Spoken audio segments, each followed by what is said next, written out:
तो एमडीएच वालों का नाम आपने सुना है, और इधर बिल्कुल सेम वाक्य मैंने रिकॉर्ड किया था हरबंस लाल कथुरिया साहब, जो कि जाने माने पेंटर थे हाँसी के। इन दोनों की ज़िंदगी में एक ऐसा दौर भी आया था कि एमडीएच वाले महाशय साहब गाज़ियाबाद से अपने तांगे में, मतलब ये दिल्ली से गाज़ियाबाद जाया करते थे सवारियां लेके, ठीक है जी। उसके बाद ये गाज़ियाबाद से जब वापस आया करते थे तो वहाँ से गुड़ लाया करते थे।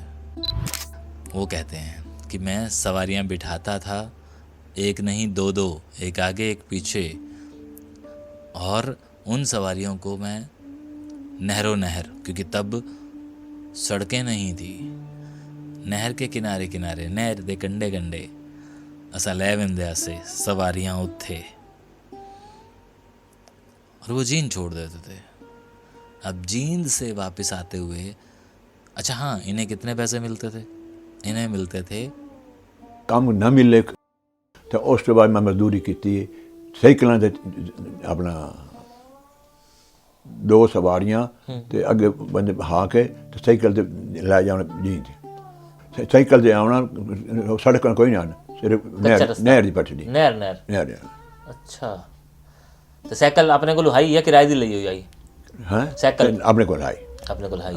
ਉੱਥੇ ਸਿਰਫ ਸਵਾਰੀਆਂ ਛੋੜਨ ਦਿੰਦੇ ਆ? ਹਾਂ, ਛੋੜੇ ਹੁੰਦੇ ਵਾਪਸ ਆ ਜਾਣ। ਉਹ ਕਿੰਨਾ ਦਿੰਦੇ ਹਨ ਇੱਕ ਸਵਾਰੀ ਦਾ ਉਸ ਟਾਈਮ? ਬਈ 8 ਨੇ ਦਾਰੇ ਇਹ। अच्छा अच्छा अच्छा अच्छा। क्या हुआ होगा उस वक्त जरा सोच के देखो, जब अपना ही घर छूता था जरा रो के देखो। हमारे बुज़ुर्ग कितने मेहनती थे, अक्लमंद थे, चतुर थे। मतलब ये वाली बात मुझे बार बार याद दिलाती हैं। मेरी पुरानी वीडियोस मेरे को कहती हैं कि मैं बताऊं कि हम लोग कैसे थे। तो एमडीएच वालों का नाम आपने सुना है, और इधर बिल्कुल सेम वाक्य मैंने रिकॉर्ड किया था हरबंस लाल कथुरिया साहब, जो कि जाने माने पेंटर थे हाँसी के। इन दोनों की ज़िंदगी में एक ऐसा दौर भी आया था कि एमडीएच वाले महाशय साहब गाज़ियाबाद से अपने तांगे में, मतलब ये दिल्ली से गाज़ियाबाद जाया करते थे सवारियां लेके, ठीक है जी। उसके बाद ये गाज़ियाबाद से जब वापस आया करते थे तो वहाँ से गुड़ लाया करते थे, गुड़ की धेलियाँ, और फिर बेचा करते थे यहाँ खारी बावली में। इस तरह से इन्होंने बहुत वक्त तक ये वाला काम किया था, जब तक ये एमडीएच के मसाले नहीं बेचते थे। अब ये वाली बात मुझे किसने बताई? ये वाली बात हमें डॉक्टर चंद्र त्रिखा साहब के साक्षात्कार में मिलती है, जो उन्होंने उनके साथ बैठकर किए थे। और हाल फिलहाल अभी ताज़ा विभाजन विभीषिका वाले कार्यक्रम में उन्होंने इस बात का जिक्र किया, तो मुझे याद आया कि मैंने भी तो कथुरिया साहब का वो वीडियो रिकॉर्ड किया था जिसमें वो बता रहे हैं कि मैं एक पेंटर था, लेकिन जब मेरे पास काम नहीं होता था ना, तो मैं हाँसी से साइकिल पे सवारियां ढोता था। वो कहते हैं कि मैं सवारियां बिठाता था, एक नहीं दो दो, एक आगे एक पीछे, और उन सवारियों को मैं नहरों नहर, क्योंकि तब सड़कें नहीं थी, नहर के किनारे किनारे, नहर दे कंडे कंडे असा लै विंदे से सवारियां उत्थे, और वो जींद छोड़ देते थे। अब जींद से वापस आते हुए, अच्छा हाँ, इन्हें कितने पैसे मिलते थे? इन्हें मिलते थे, ਕੰਮ ਨਾ ਮਿਲੇ ਤੇ ਉਸ ਤੋਂ ਬਾਅਦ ਮੈਂ ਮਜ਼ਦੂਰੀ ਕੀਤੀ ਸਾਈਕਲਾਂ ਤੇ ਆਪਣਾ ਦੋ ਸਵਾਰੀਆਂ ਤੇ ਅੱਗੇ ਬੰਦੇ ਬਹਾ ਕੇ ਤੇ ਸਾਈਕਲ ਤੇ ਲੈ ਜਾਣ ਜੀ ਸਾਈਕਲ ਤੇ ਆਉਣਾ ਸੜਕਾਂ ਕੋਈ ਨਾ ਸਿਰਫ ਨਹਿਰ ਦੀ ਪਟੜੀ ਨਹਿਰ। ਅੱਛਾ। ਤੇ ਸਾਈਕਲ ਆਪਣੇ ਕੋਲ ਹਾਈ ਜਾਂ ਕਿਰਾਏ ਦੀ ਲਈ ਹੋਈ ਆਈ? ਹਾਂ, ਸਾਈਕਲ ਆਪਣੇ ਕੋਲ ਆਈ। ਆਪਣੇ ਕੋਲ ਹਾਈ। ਉੱਥੇ ਸਿਰਫ ਸਵਾਰੀਆਂ ਛੋੜਨ ਦਿੰਦੇ ਆ ਹਾਂ ਛੋੜੇ ਹੁੰਦੇ ਸੀ ਵਾਪਸ ਆ ਜਾਣ ਉਹ ਕਿੰਨਾ ਦਿੰਦੇ ਹਨ ਇੱਕ ਸਵਾਰੀ ਦਾ उस टाइम? मैंने 8 आने के दाने अच्छा अच्छा अच्छा अच्छा।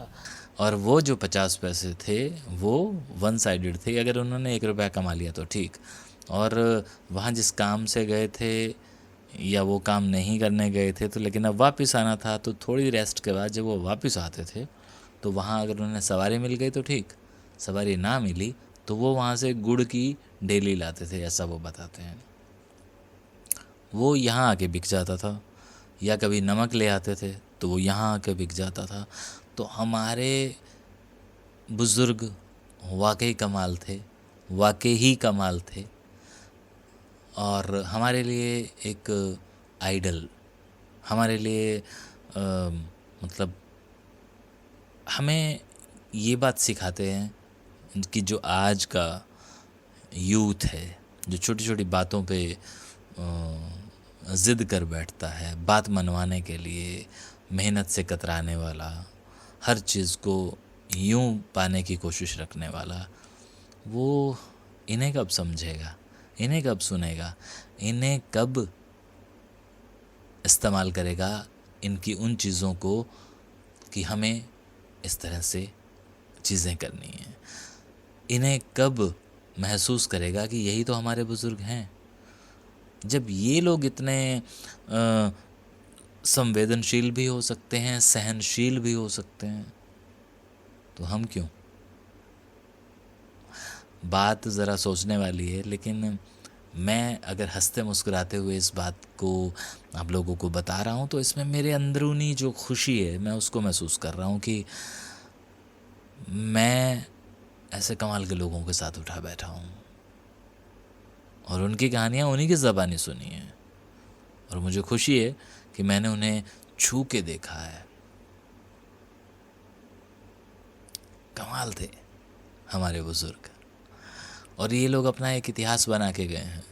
MDH वाले बुज़ुर्गवार ने तो खैर दुनिया जानती है ना, लेकिन अब हरबंस लाल कथूरिया के साथ उनका क्या कंपैरिजन, ये तो बहुत ही मतलब कोई नहीं जानता आप लोगों में से, सिर्फ हाँसी के लोगों के अलावा। लेकिन हाँसी में इनका इतिहास है। कभी हाँसी में अगर आप जाएं और पूछें कि हरबंस लाल कथूरिया जो पेंटर थे उनके कितने शागिर्द हैं, तो हाँसी की आज जितने भी नामी गिरामी दुकानें हैं पेंटर्स की, हालांकि अब हाँसी में बहुत कम पेंटर रह गए हैं, वो सारे इधर उधर बिखर गए हैं, लेकिन जो अब नामी गिरामी पेंटर हैं इस शहर में वो सारे के सारे हरबंस जी के शागिर्द हैं। तो कुछ तो बात रही होगी हमारे उन बुज़ुर्गों में जो मुझे उनकी दास्तां को मुस्कुरा के बयां करने पे कह रही है कि केशव तुम हमारे बारे में जब भी बताना तो हंसते मुस्कुराते बताना, क्योंकि हमने दुख तो झेले लेकिन हंसते हंसते अपनी बाजुओं के दम पर हमने जो कुछ पाया, जो कुछ किया अपने दिमाग से किया। खैर मुझे दास्तान सुनाने में खुशी होती है, और अगर आपको होती है तो आप भी बताइए उन लोगों के बारे में जो हमारे समाज के इस तरह के लोग रहे हैं। शुक्रिया।